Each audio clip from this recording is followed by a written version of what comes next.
Join me every Tuesday for fun and games and play for cash. That's right.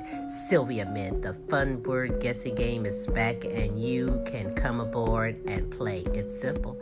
Just email us your name and contact information and you are in there, baby. Yeah.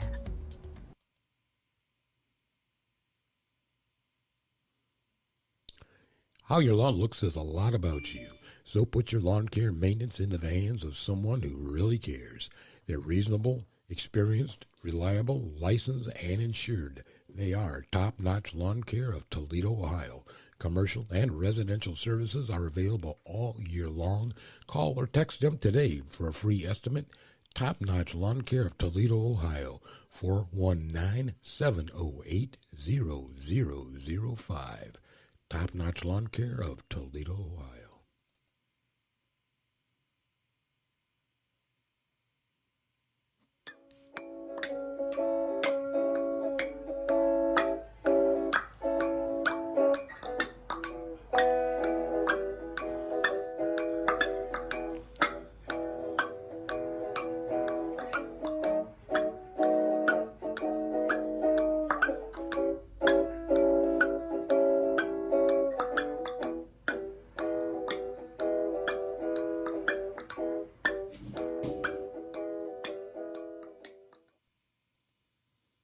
Hey, this is Smooth Tim and Larry E. And thank you for joining us on another happy hump day on Tim's Tidbits. And how you doing tonight, Larry?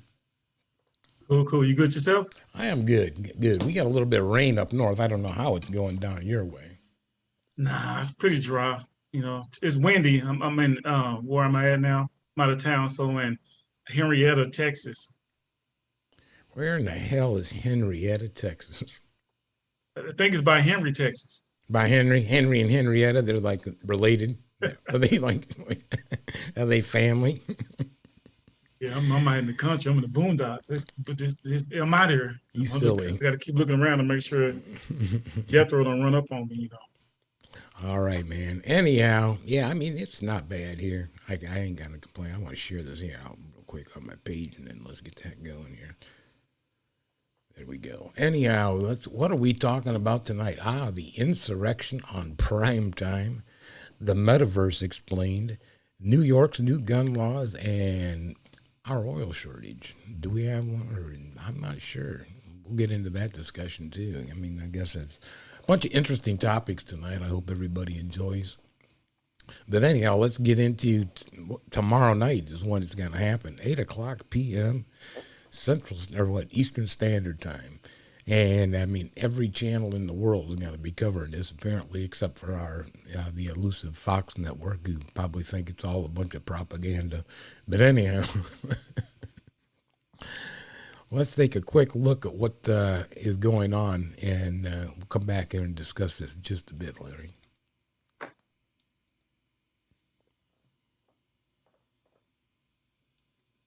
This morning, the House committee investigating the attack on the U.S. Capitol is preparing to present its case to the American people, launching a series of televised hearings beginning Thursday night that committee members suggest will link the assault by supporters of former President Trump to a wider plot to overturn President Biden's 2020 election victory stemming from the Trump White House. The American people, I think, know a great deal already. They've seen a number of bombshells already. There's a great deal they haven't seen, but perhaps most important is the public hasn't seen it woven together. To tell that story, the committee is expected to feature live testimony from key witnesses who were inside the Trump White House, along with taped witness depositions, including those of Trump family members, like the former president's daughter Ivanka Trump and her husband Jared Kushner, according to a source familiar with the planning. In a March court filing, the committee said Mr. Trump and his campaign engaged in a criminal conspiracy in his bid to overturn his election defeat. Congresswoman Liz Cheney, one of two Republicans serving on the committee, says she believes there was a conspiracy. It's extremely broad, it's extremely well organized, it's really chilling. This just days after the Justice Department indicted former Trump trade advisor Peter Navarro on 2 counts of contempt of Congress for refusing to cooperate with the committee. What that kangaroo committee is doing right now is investigating for punitive purposes. The Justice Department says it will not bring charges against former Trump Chief of Staff Mark Meadows or advisor Dan Scavino. The House committee, in a statement, calls that DOJ decision puzzling. Trump now turning to allies, formally endorsing House Minority Leader Kevin McCarthy for another term in Congress Saturday. McCarthy, who was heard on a leaked tape slamming the former president after the Capitol attack, is signaling he'll defy a subpoena from the committee investigating the attack. And as for former President Trump, he and his allies are expected to stick with a familiar line of attack against these hearings, labeling them part of a partisan witch hunt.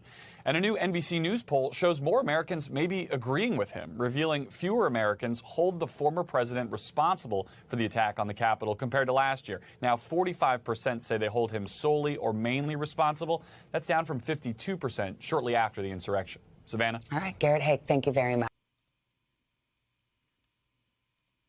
Well. A super production. It's going to be actually, I know that it's a 2-part series. They're going to have it bigger than OJ. Bigger, just like OJ. It's going to be. OJ trial. What about the other trial that's going on with Johnny Depp? It's going to be bigger than that trial. That trial, that's a big one too. That one, yeah. well, that one's done. You know that. Yeah, finally, she's got to pay up. Big though, it's everywhere. So yeah, she's got. But I mean, it's all. It's ridiculous. I look at it in so many different aspects. It's like, did Trump have something to do with it? I mean, everybody. Do you think he did? Yeah, he had his hand in a part of it. Come on.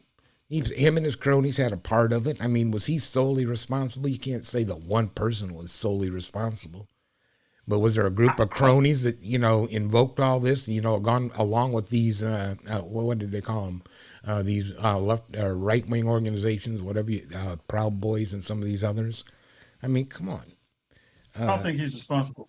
But no, he's not solely responsible. But then again, and now, I think the Dems have put a lot of eggs in that basket. This is a little bit of redemption, and look at the guy that they're having that's going to produce it. Yeah, I don't think Trump is nowhere close to being responsible for what happened. You don't think he could have sat there and actually, while it was going on, sat there and said, hey, tweet it out while he still had his Twitter account? I say that because I say it because a bunch of grown men and women made a decision to do what they do. They did what they did. They made them grown men and women. They wasn't teenagers. There wasn't preschool kids. They were grown men and women with working jobs. They have a fully developed brain. And if they want to be manipulated by someone to do something stupid when they're not doing it themselves, they're just playing dummies. I think the people that did it should be held fully responsible. Trump wasn't there when it happened. Martin Luther King, all these other leaders, they might have said things, but when it came to something that negative, I've never seen so many people act out so blatantly to be so destructive when someone, and he didn't even directly say do it. Yeah, he said, let's march down to the Capitol. He goes, but he I'm didn't right. Say let's march down to the Capitol to attack it. Did he say that? He said, let's stop this right now. See? He didn't say anything. Okay. Now, Larry, don't try to pick it apart in that regards. I mean, that's like you handing a person a box of matches and a can of gas, and they go start a fire and say, I had nothing to fucking do with it. But they have to have a motive to start the fire. I'm just like, what's the motive? I'm like, I want to burn the ballots. I'm just saying, man. I'm just saying too. You have to have a bit of culpability in the entire thing. You can't sit there and put your hands up and say, "Well, I didn't do jack shit." That's a lie. Well, they said they're not even gonna press charges against the guy, so he's pretty much off the hook anyway. So I'm like, what's the whole purpose of doing this 19 series TV event? As I said, I would believe it. I think it's more political than anything else. Yeah, I believe that, but I still hold the people that did it accountable. I'm like, that is true too. Absolutely. Hey, Tim, he didn't even go to the Capitol. I mean, you had people that were busting out windows, destroying, various items throughout the Capitol, stealing Nancy Pelosi stand and shit. They were stealing all kinds of stuff. It was ridiculous. That is a crime, and they should be prosecuted for those crimes. I agree. And Trump too? What is Trump's culpability in all of this? We're going to find out tomorrow night. I really believe that if anything happens to Trump, he should not be allowed to run for president ever again because of the power he has on people in a negative manner. You see what I'm saying? Good luck with that one. What they did was totally destructive, and he was part of it. He shouldn't be allowed to be part of Congress, the Senate, or anything with politics because of what happened. I think that should be good punishment for him. Or anybody within his circle that was involved in it. That was the purpose of them trying to impeach him, so that would nullify him from having those type of political affiliations. And that's fair, because that was wrong. He actually talked him up into doing it. He didn't force him to do it, but he talked him up. Talked him into doing it because his position is power. That's what I said. If you give somebody, they want to burn this, and you give them a can of gas and matches, and you try to sit there and say, I had nothing to do with it, that's bullshit. Some grown men and women, it was done what they did. I understand protesting, but they took it too far, Tim. They did. They said they stole toilet paper out. They used the toilets and doo-doo in the toilet, and then wiped the butt, left the damn flush. They didn't even flush the toilets. They just peed all over the rims. The men went to the women's restroom and jacked it up. The women went to the men's restroom and stood over the toilet and leaked. Come on, man. See, that's what I don't understand is, immature. And whether you're, a Republican, Democrat, or whatever, you're nonpartisan. I mean, I don't know what the hell their affiliations all were, but point being, you're right. Why would you deface public property like that? What did the Capitol do to America? That's my question. What did the Capitol do? Why the Capitol? Why not all those old plantation homes that they had something that you can destroy that had bad history? What about the liquor stores? You got liquor stores they can destroy. Come on, man. There you go. Yeah, the guy's buying. What does the Capitol do? They got liquor stores down there buying stamps and cheating people. Yeah, cheat people out of lotto tickets on there, taking their money. High prices on chips and I'm just saying, we know how it goes. Turn that shit up. Yeah. Let's move on. Move on to the metaverse. And we hear this term all the time, right? And, and people are going to be wondering, that, Apple is transitioning to the metaverse, and you see all these various things on TV talking about the metaverse. Quickly, let's play this video that hopefully will maybe explain a little bit better than I can personally, and let's get into some discussion on this.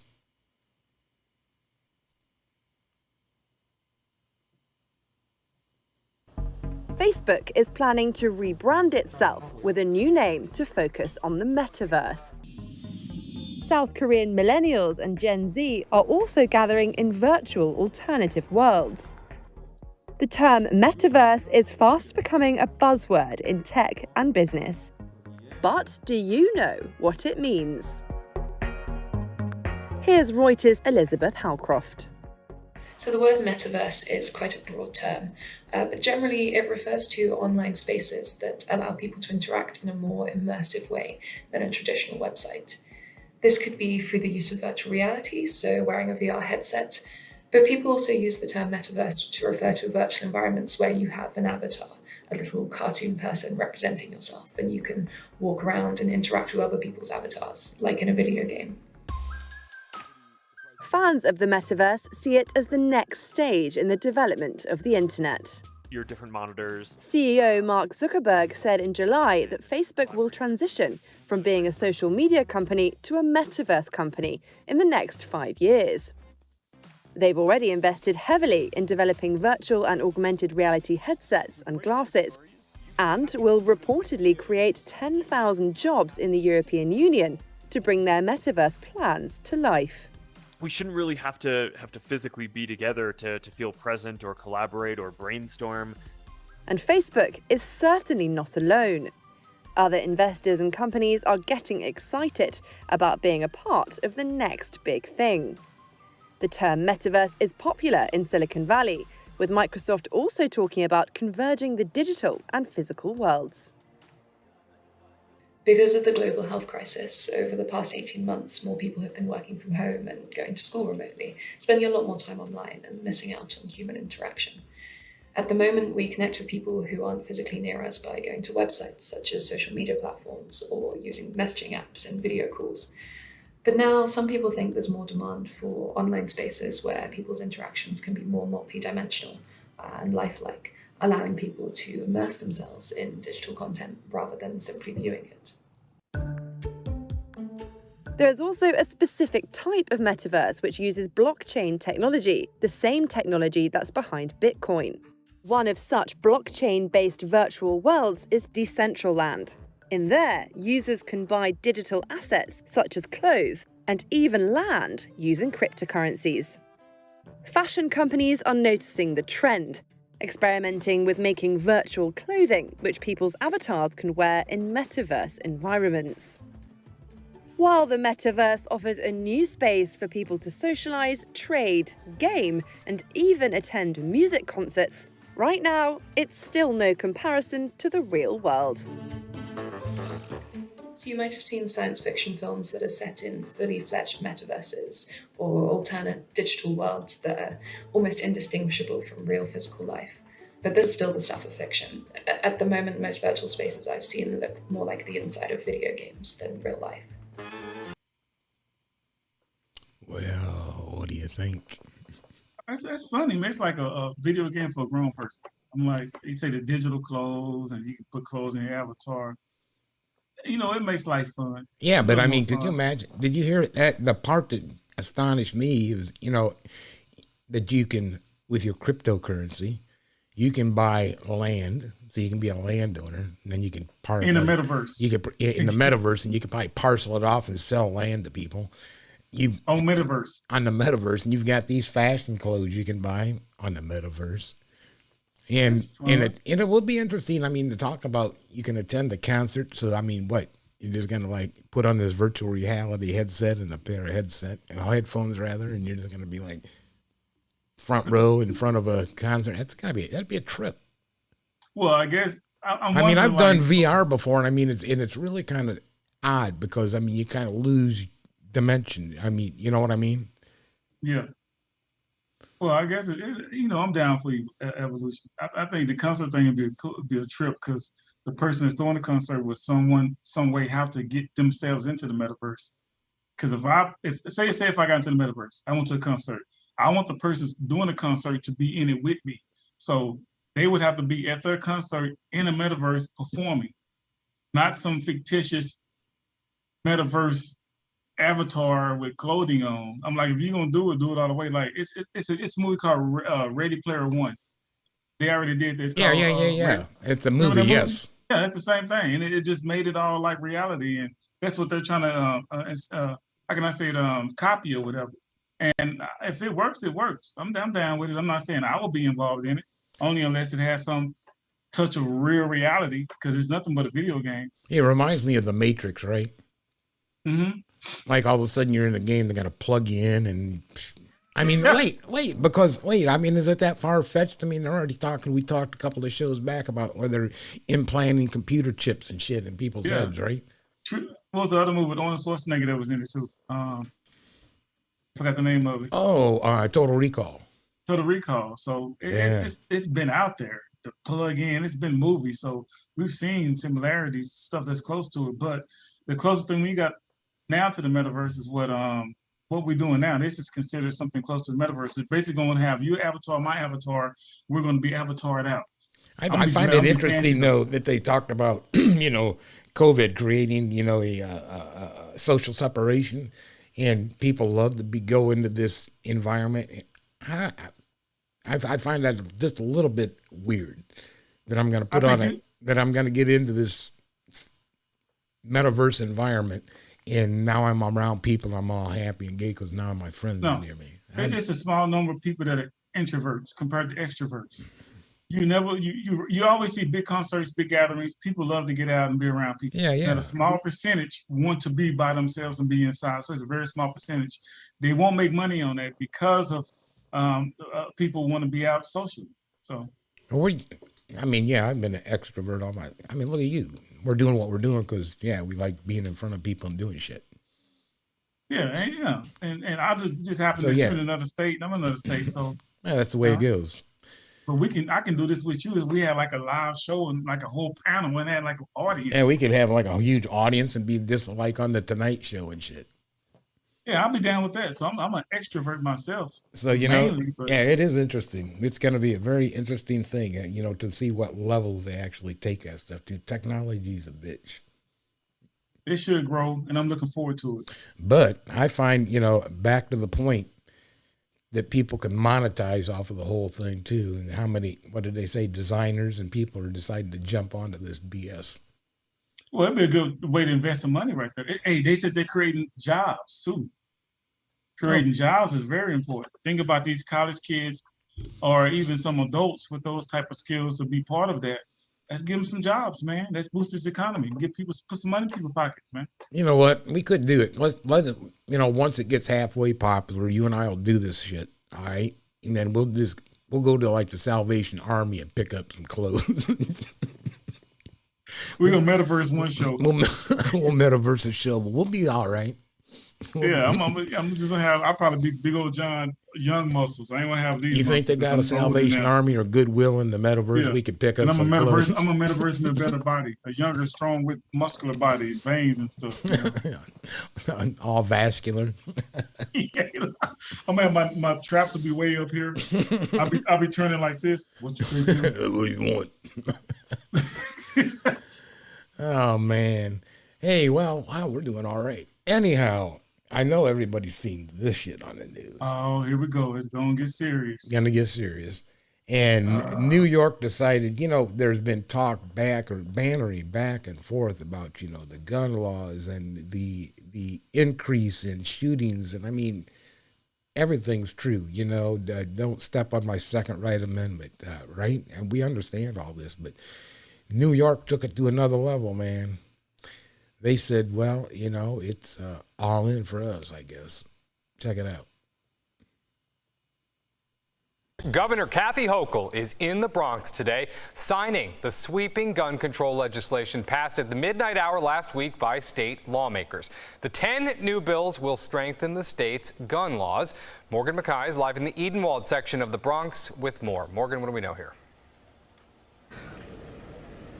Chris, the horrific mass shootings in Buffalo, New York, and Uvalde, Texas really sparked movement on these 10 gun control bills just signed by Governor Kathy Hochul. So let's take a look at what's actually in these laws and what they will do.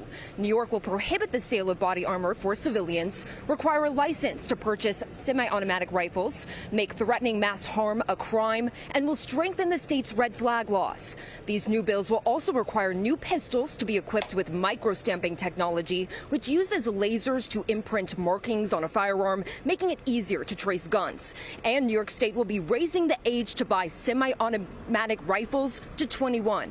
Governor Hochul calling this a moment that New York chose to act while facing tragedy despite the inaction on the federal level. But here in New York, we don't wait. We lead. We've already have the strongest laws in the nation, but even that's not enough. Because when we see loopholes, we close them. When we see laws that need to be strengthened, we strengthen them. And if anyone tries to evade our laws, we stop them. Because this is a moment of reckoning for us as New Yorkers and as Americans. Now, although the legislative session already wrapped up for the year, lawmakers might need to return back to Albany before next year. The Supreme Court is expected to hand down a decision in the coming weeks when it comes to the state's concealed carry law on whether or not that is constitutional. Chris, back to you. All right. Morgan, thank you very much. We appreciate it. Yeah. I support her. And New York are leaders. New York, Cali, they are the leaders when it comes to these states and our union to make moves. I support that totally. Well, they are the biggest cities in the nation. But they got the strictest gun laws already. I'm like, it's 2-year minimum. If you I forgot the law, but it's Plexico Burris. I forgot he shot himself, the football player. It's 2-year minimum if you have an incident with a gun, and he had to serve his 2 years. And I support that completely. You remember that? Yeah, Plexico Burris went to a club. He played for New York. Okay. And something happened. He had a gun, and he didn't have it on safety. He shot himself with his gun. Because of that, 2 years is minimum. I didn't know they did 2 years on him. It's minimum. Everything. Yeah, shot himself in the leg and shit, right? Yeah, but I know it's 2 years minimum with a gun charge. If you convicted because of a gun charge, it's 2 years minimum regardless. So even though he shot himself, but man, but the only problem I got with it, you should be 25 before you buy any kind of semi-automatic weapon.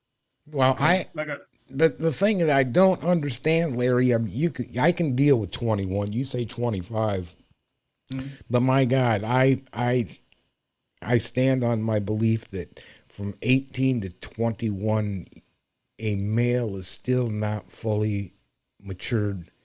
Nope. Emotionally to the level of a woman. Maybe a woman may be, but I don't believe men are. I just believe that in my heart. No, it's not. It's been proven by science. If you look at psychology, and I got some psychology behind me, psychology and sociology. It tells you that the brain doesn't fully develop totally until 25. Women develop faster, physically and mentally. Right. But men, we move slow. So you got to think about it. If you look at a lot, and I think they did it by the numbers. A lot of the prisoners in prison, they committed crimes before age of 25. Right. 25 on up, their crimes are dropped. Yeah. Sometimes they're 17. Sometimes they're 17 years old and try it as an adult, and boom, they're there. I mean, Yeah, and it goes white, black, Hispanic, no matter. Those crimes were committed before the age of 25. Those tests have been proven scientific tests. So if that's proven information, why not use that to put that around your gun laws? New York is being very proactive. You need to be a little bit progressive. I mean, can you eliminate access? No, that's not going to happen. You need to make it tougher to do. As I always say, why do you lock your door? I mean, it's not going to really keep people out, but but it's going to keep people from just walking in, right? Yeah. That's all I'm saying. I mean, just don't make it so freaking easy. Yeah, I believe everyone's. We're in a world where war could come out, pop up anytime. It's been proven over the years of our history. War is inevitable. We want to have war. It's been war since before Jesus, during Jesus. It's been war. So guns are necessary. I think guns should be. People should have the right to carry a gun. You should have the right to bear arms. You should have. I believe in the Second Amendment 100%. Yeah. The only thing I'm saying is, it was really kind of funny. The only thing I'm saying is I think you should look at the emotional maturity level of the individuals that are purchasing. 21 seems like a pretty good age to me. Anyhow. I don't think so.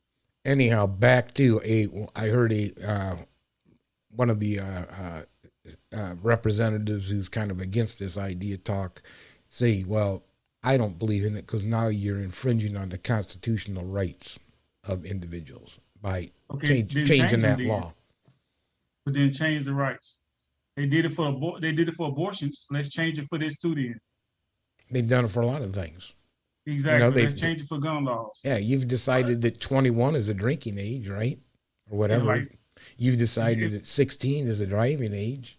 So why not 21, 25, age where you could purchase a semi-automatic weapon if you really think you need one?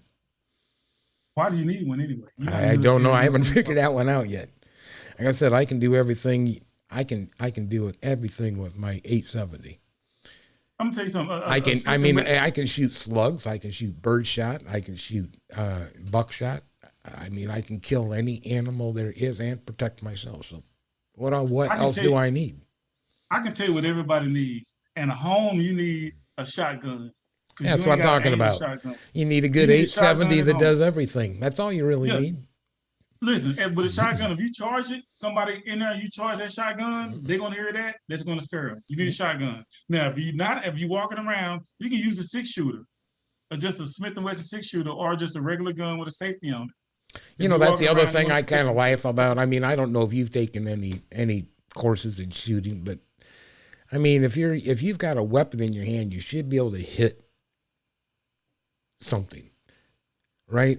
So why do you need so many damn bullets? Why do you need a high capacity clip? Why do you need multiple?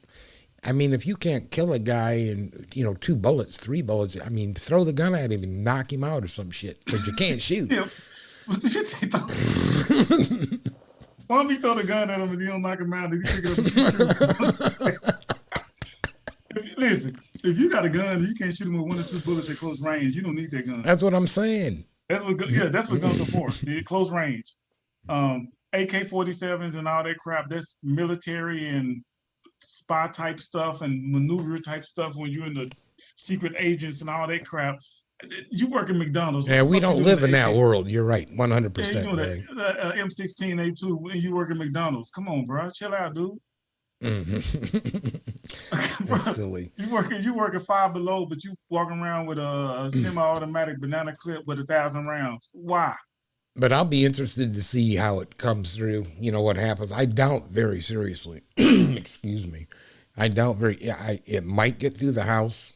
When it comes into the Senate, you know, for a law across the nation, it ain't gonna happen. We've talked about gun lobbyists before. You're not gonna beat the money. They got too much money invested in politics. I'm like, the only people that can beat gun lobbyists in politics is insurance companies and pharmaceutical. I mean, when you look at the polls. I can't remember what the polls, but a majority of Americans believe there should be more restrictive gun laws.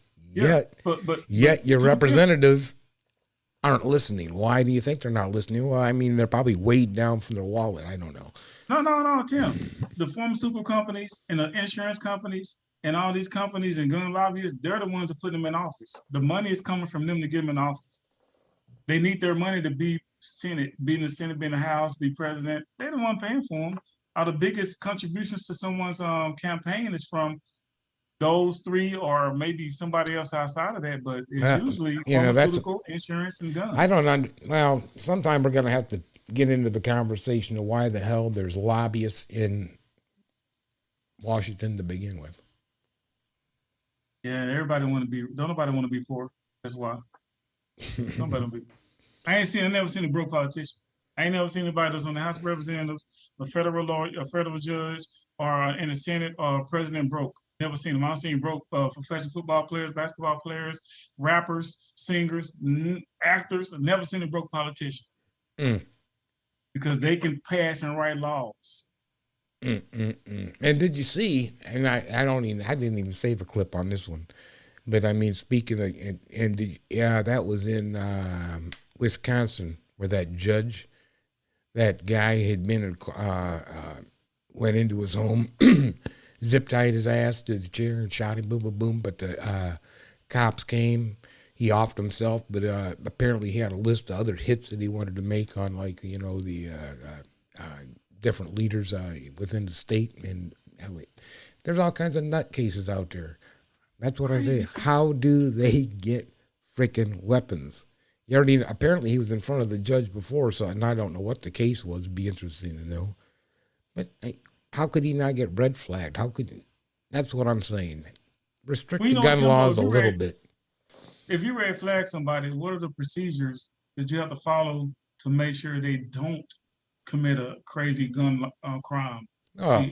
You're not going to prevent anybody from committing a crime. You don't follow them, or? I mean, what you do is you restrict. You try to restrict access. You know, I mean, could he buy it off the street? Sure. I mean, we can buy anything we want if we look around and know the right people, right? Keep it real. So, but on the other hand, don't make it so easy. Again, like I said, don't just leave your door wide open. That's why you got a doorknob and a lock. I mean, make it semi-freaking difficult, especially if the person does have some type of an issue. Yeah. Got to make it hard for him or her. That's all I'm saying. Just the guys are. You know, this constitutional rights BS. You know, what about how many thousands have died? But think about the kids that died that's not going to bring other kids into this world that we need. I'm looking past. You got to look past the incident into the future. Yeah, that's what I said. What about leaders. Them? You know, what about them? You know. Yeah, those are future leaders. Those are future mothers and fathers that we don't have anymore. You know. So that's cutting into our future with them. So it's much bigger than the gun. It's much bigger than the gun rights. So could you prevent it? Maybe a handful, but a handful is better than not preventing nothing. All I know is it's highly impossible to go somewhere with a 6-shooter or a Glock and kill mass amounts of people with just a regular handgun. Well, where do you feel safe, Larry? Let me ask you before we move on. Where do you feel safe? Do you feel safe at going down to AT&T and catching the game? Do you feel safe going down to let's say downtown Arlington and catching a concert in the outdoor place there? No. I mean, do you feel safe in those environments and going to church? Do you feel safe going into church anymore? You know, it's always in my mind that could happen. No matter where I go, I'm a black man.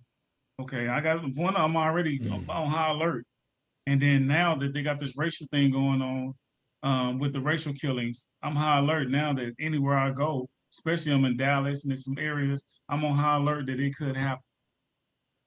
Isn't that sad? I know, because even though I don't act like it, in my mind, I'm thinking like, man, I hope this is not one of the spots that somebody's out to shoot the fuck up. You should always be aware of your environment. And by that I mean, you know, like, where's the exits in case something if something does happen, just keep yourself aware. I mean, you can still have a good time, but if you're going to get to some of these events, shit could spark off. You don't know. It doesn't matter where it's at, even in the supermarket, right? But be aware of your environment. I don't see people snap in the supermarket. They just fight. They don't start blasting. But no. Anyhow, let's move on. We have some type of at least as far as gas prices are concerned, we have a heck of an oil crisis. I mean, I don't know what is it down in Texas now. Well, you know, Texas, it's like $4.60. It's still double than what it was. Like I have a Nissan Altima. First got it 2021 was putting $25. Now we're putting $60. I know luckily it's last gas I put in was $4.75, and I thought that was ridiculous. I mean, it's nothing like being out in California. What is that? One station was charging $9 a gallon. Yeah, the average. And I got a friend of mine down there. He said the average gas prices are $7.40 or $7.50 average. But then that comes down to a little bit of a supply issue. Let's watch this video, and then come back and talk.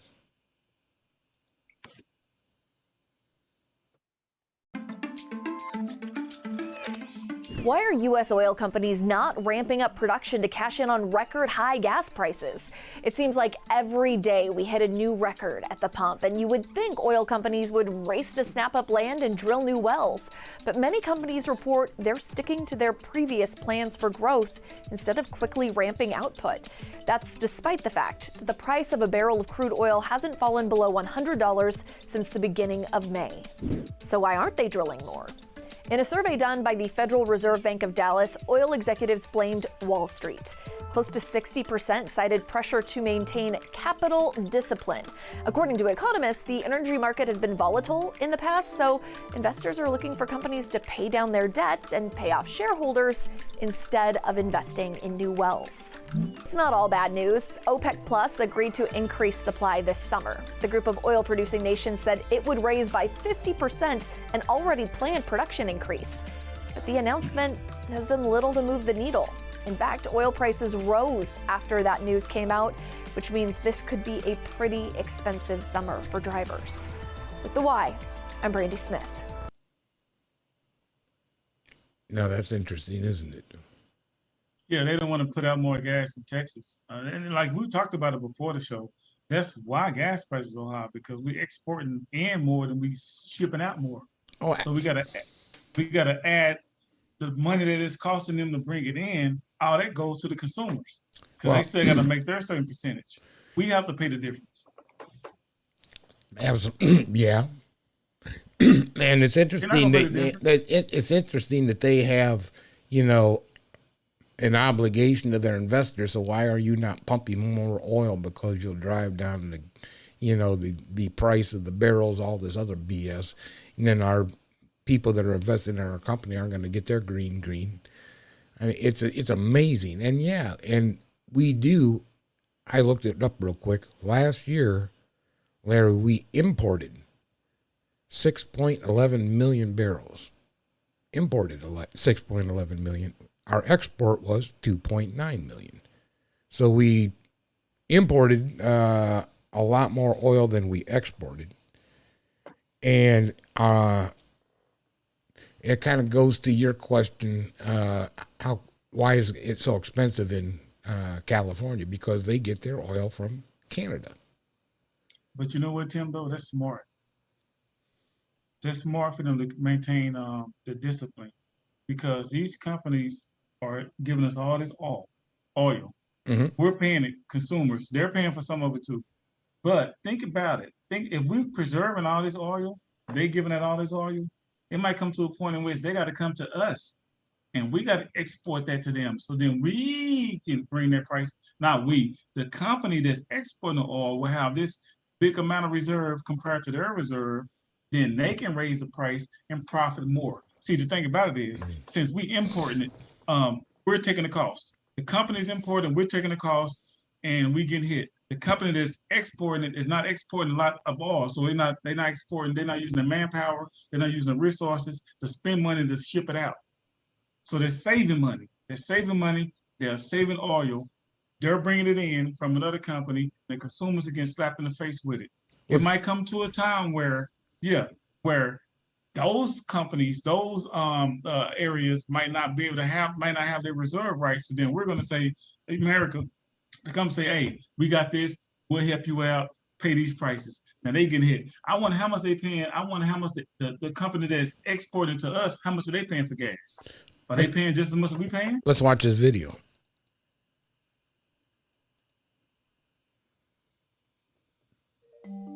When it comes to gasoline, the United States is like a busy intersection. Crude oil comes in, crude oil goes out. Some of it is refined and burned as gasoline here. The U.S. also ships some of its petroleum to as many as 180 other countries, primarily Mexico and Canada. At the same time, Mexico, Canada, and in a typical year, Russia are among the countries shipping their petroleum here. We import a lot, we export a lot, but we also produce domestically a lot. Let's explore why the U.S. is both importing and exporting so much of the product we need to run our vehicles. According to the U.S. Energy Information Administration, large oil companies sell their product to a worldwide market. Most of what the U.S. produces comes from the Gulf Coast. According to the Energy Information Administration, it often makes more sense for refineries in the Gulf to export some of their gasoline to Mexico, rather than shipping it to areas of the East Coast that's getting cheaper product from Europe. We have areas of the country that are more dependent on imports compared to other places in the country that are able to export. Andrew Lippow of Lippow Oil Associates says some of the refineries in the Gulf have invested in equipment to process crude that's high in sulfur. Imports that come out of the Middle East are of the heavy, high sulfur variety, and it's cheaper to purchase those types of crude oils. In 2020, when demand was low, Americans consumed about 18 million barrels of petroleum a day.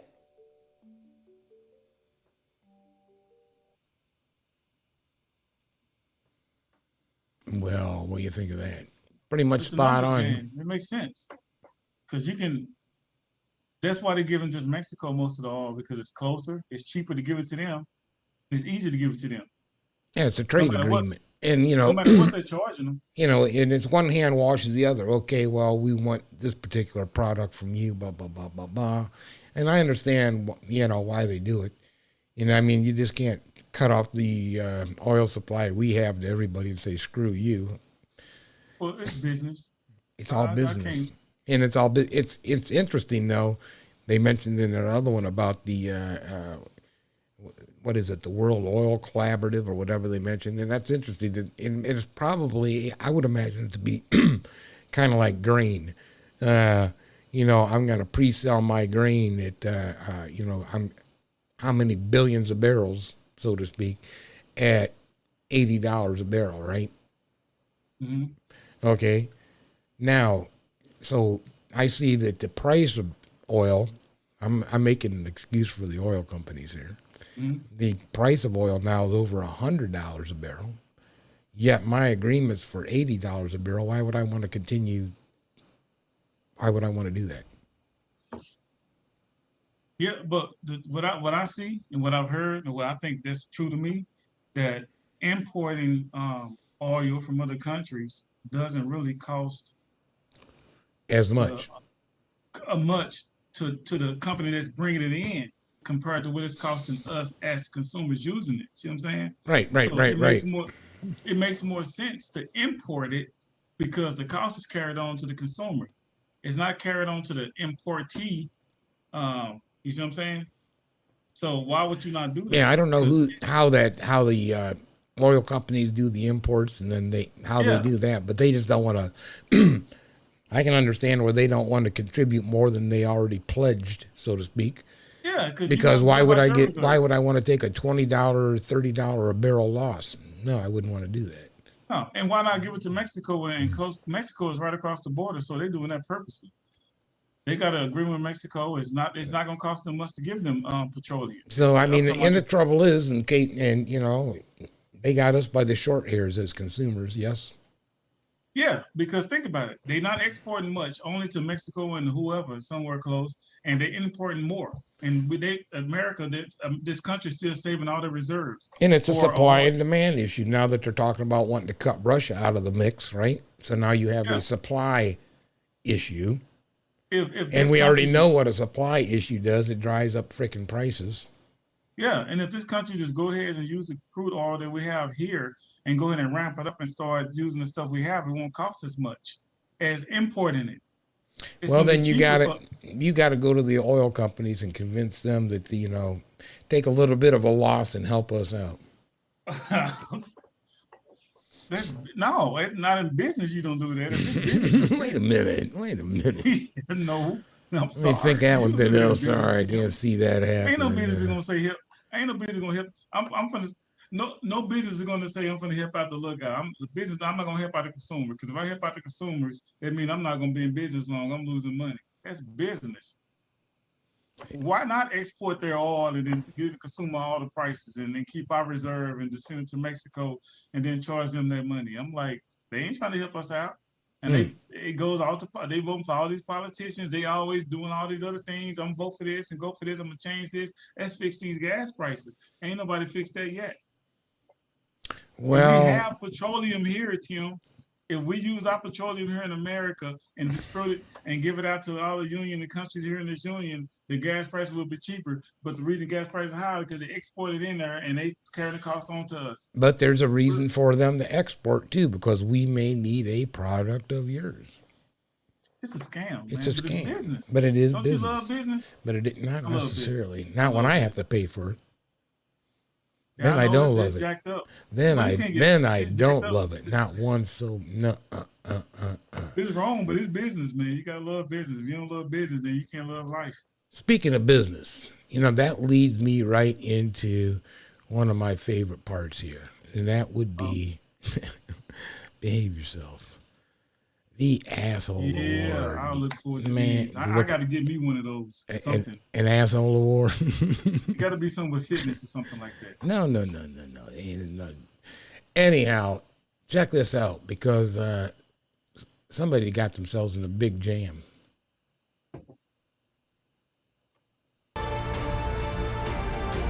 Someone's not coming back from this. Top Gun Maverick, starring Tom Cruise, is this year's biggest box office hit, generating $291 million in North America in its first 10 days. And now its movie studio, Paramount, is being sued. No turning back now. The family of the author whose article inspired the 1986 movie Top Gun on Monday sued Paramount Pictures for copyright infringement. According to a complaint filed in Los Angeles federal court, the Paramount Global unit failed to reacquire the rights to Ehud Yane's 1983 article Top Guns from the family before releasing the latest installment. The lawsuit seeks unspecified damages, including profits from Top Gun Maverick, and seeks to block distribution of the movie or further sequels. Ooh. Actors already got paid, so they good. Oh, I think Paramount's going to be paying out big time. Who is their lawyer? I mean, you imagine. Their lawyer should be asshole of the week next week. So that's just dumb. They have a lawyer, and their lawyer should have found that. Yeah, wouldn't you think? Queen and I was discussing that earlier. I told her I had pre-told her what I was gonna do for asshole, and she just shook her head and she goes, "Boy, somebody's in a lot of trouble." Who's the lawyer? Yeah, who's the lawyer that let that one slip through the cracks? I mean, and that's millions and millions and millions of dollars, Larry. Think about it. Tim, I'll just settle. I'll settle because it's hitting right now. I'll settle and say, hey, how much you want? Let's work a deal. Let's settle it. How much you want? You ain't even gonna. What are you looking to get? I'm just saying, you got to give them something. They're talking about blocking sequels. This did just as better than the first one. I'm like, they can build another one. Exactly, and they could do another one if they don't do something about it now. I don't blame the family one bit. Look at Rocky. The sequel. Look at Creed. Creed played off Rocky. Look how crazy that is. Creed is just as good as Rocky. Right. I mean, I wonder if Stallone gets any type of residuals for all of that. He has to, because Apollo Creed is a character he created within his right. It's a character that was created in his movie. Yes. Yeah, so he has to, but look how popular it is. It's just as good as Rocky. So they would be fools not to sell out of court. Get them people their money, man. Be interesting to see. And then fire your lawyer, find you another lawyer and say, we need another lawyer, and then fire that guy, and then get you another lawyer, and then get the people their money. You got to pay them. Get the people their money. I ain't even seen Top Gun. I ain't like Top Gun 1, but I like the hype about the movie. I think I'll wait till it comes on stream. I'll catch it on the stream. I don't need to sit in the theater and watch it. Yeah, I'm not a fly guy myself, but it got a couple of brothers in there, I think. And I'm a Tom Cruise fan.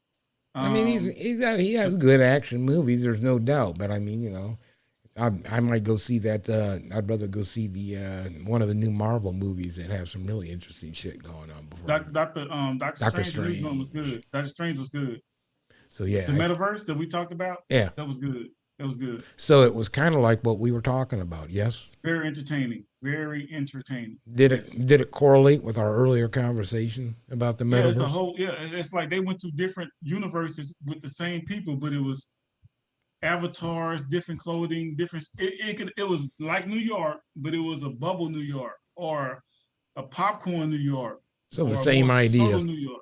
Yeah, but it was the same person. Even if Doctor Strange was different, it was the same Doctor Strange, but he had different personality, different whatever. It's crazy. Interesting. You know what? Since we got a couple of seconds, let's talk about one really good thing. And everybody is absolutely going to love this. The concept is fascinating and opens today in Brooklyn Park. Yeah, you've never seen a drive-through quite like this one. This is Taco Bell Defy. Defy, right? Looks like kind of like a bank, maybe. Looks like a bank, yes. Drive-through lanes there. So one of the lanes is traditional. You order your food from the screen and then you pick it up at the window. But the other lanes are for pre-orders. You can get that via the app, or then they have one for delivery drivers. So when your food is ready, it drops down from the kitchen, which is actually two floors above your car. Taco Bell hopes that it cuts down service time to 2 minutes or less. How cool. I'm not happy about this, Tim. How could you not be happy about faster service, Larry? I went to Taco Bell today, and I ordered two potato burritos, tacos, easy on the sauce. They messed it all up. And then I said, get one to drink with easy ice. They gave me a cup full of ice. That's easy on it. Do you like the crunch wrap? No. You don't like that thing? When I go to Taco Bell and eat food, I have to stay there at least for 45 minutes after, because as soon as I finish eating it, I got to doo-doo it right out. I got to shit it right out. You can't handle I can't eat at Taco Bell and leave. I got to stay there and I got to take my whole lunch break there. No, that's why I get the potato burrito, the soft burrito, because it's potato, lettuce, and a little sauce. And that's it. It's nothing. It's pretty much cheese. It's not any mystery meat? None of that mystery meat, because every time I go, I got to go. I'm like, I ain't never ate spent $10 and dumped it right off in the toilet 15 minutes later. No. I like the concept, though. I think it's going to be, when I've seen that, and that's the first one. That's actually their little test market there in it must. I think it's someplace around the Minneapolis St. Paul, right? Minneapolis St. Paul area. Yeah, I think that's very fun, very innovative, and it moves us forward. So I mean, it'd be interesting to see if other places adapt that. I mean, I want to go to one of those, not Taco Bell though. I'll tell you who's really good at moving people through the line is Chick-fil-A. Ooh, what? Look, and they got them people standing outside in the rain, the snow. They got the umbrellas and stuff. They need that. They bust their home. Sunday off is not good enough. That's give them a Sunday off and provide that kind of service. That's incredible. Isn't it incredible service? I mean, yeah, and if some other fast food, we'll see where the world goes. But anyhow, we're done. Let's get down to the point to where it's almost our favorite part. Let me get into Chaos Full here. Let me get on to Larry E. Bam, Larry. And your fitness tip of the week. LRE Fitness Solutions. You can follow me on Instagram at Estelle Junior Larry. Facebook, the same thing, Estelle Junior Larry. And Facebook, LRE Fitness, same things. Basically, LRE Fitness, Estelle Junior Larry, Instagram, Facebook, look it up. Hey, when you start a workout program, first thing you should do, before you get a trainer, before you pick up a weight, know what you're going to do. You want to lose weight? Make sure you stick with losing weight. If you want to gain weight, make sure you stick with gaining weight. Have a plan. Know exactly where you are mindset-wise. Don't just say, I'm going to go to the gym and work out. You're not going to succeed. You're going to fail because you have no game plan. You have no direction. Get a direction. Speak to someone before you touch your weight and say, this is what I want to do. I want to get stronger. I want to get faster. I want to lose weight. I want to feel better. I want to lower my cholesterol. I want to eliminate some of my health risks like diabetes and high cholesterol or anything like that, high blood pressure. Have a game plan. That's my tip from LRE Fitness, YouTube, Facebook, Instagram. Estelle Junior Larry. I overdid it, Tim. Tim, get me out of here, man. Okay, you're out of here. I overdid it. See what happens when you cut him loose? He just fucks it all up. I know. No, he didn't. Did too much. Anyhow, hey, man, you can follow me, Smooth Tim. Go ahead and go to, the easiest thing is go to YouTube and just type in The Queen Sylvia Show. And it'll bring into all the videos from Larry and myself, as well as our show on Tuesday and our show tomorrow night. You're going to love it. So if you get to YouTube, The Queen Sylvia Show, please subscribe and check us out. My tip of the week is look both ways before you cross the street. That's why we give you the information that we're giving you. Because if you don't, you might get hit, right? I'm just telling you the way it is, Larry. Hey, Tim, real quick before you get out. I got a little video I recorded. It's on Instagram. It's on Facebook, LRE Fitness. I'm a trainer. It's my theme song. Estelle Junior Larry. LRE Fitness, Facebook, Instagram. Very, very cool. So I guess, hey, man, until next week, Larry and I'll holla, man. Peace.